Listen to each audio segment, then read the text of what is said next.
Don't shoot him. Don't shoot him. He has no weapon. He has no weapon. Don't shoot him. Don't shoot him. Don't shoot him. He didn't do anything. He doesn't have a gun. He has a TBI. He's not going to do anything to you guys. They say he did have a gun. They say there are 2 more videos, one from a dash cam, a police dash cam, obviously the police dash cam, owned by the police department, which is funded by we the people. And then they have a body cam video of it as well from one of the police officers employed by the people to the people's property. But the question is, when is the timing right to release the video? Joining us now is Katie Fang. Katie is a former prosecutor. Help me as just a, plain old, can't really figure it out kind of everyday citizen who can't process things. What about releasing video might damage an investigation? Well, typically, evidence in a pending, active criminal investigation, which is exactly what this is, whether there was something done wrong by a civilian or by a police officer, is not released because it's a part of the case. It's a part of the investigation. It is in Florida, where the sun shines in, where they believe in transparency. Sure. If there's a 911 tape, we can get it and boom, put it right there on the TV.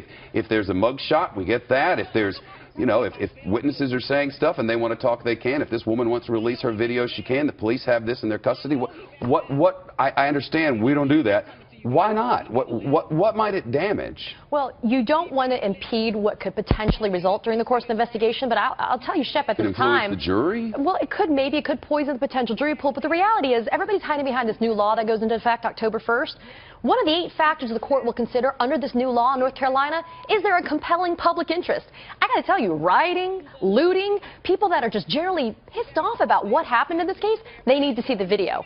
Interesting thought, though. The cop himself who shot Mr. Scott, his body cam wasn't on at the time. Does that violate some procedure? I don't know within the department, but we don't even have an angle from the shooter himself. But what's important as well, though, is Mrs. Scott herself said 4 times, don't you do it. Don't you do what?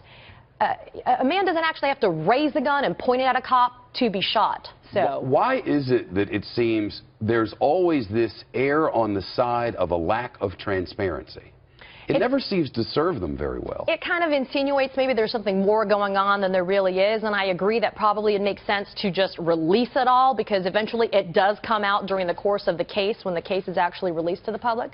But it just suggests maybe that there's something more ulterior motive going on here. But in a case like this, I can't imagine why the public wouldn't be best served by having all this information. Is it a power trip?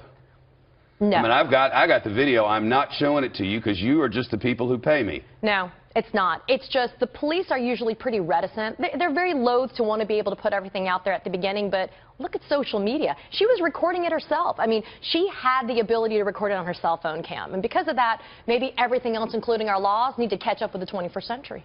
Well, do you think at some point these brilliants will go, oh, well, now's the right time. Now's the right time we ought to release the video? It should happen almost immediately if it hasn't happened already. I mean, they should do it within days. I mean, the chief of police himself said it would make sense to release all of the video, including that which was done by the police department. It's in the hands of the staties now. That's right. State of North Carolina.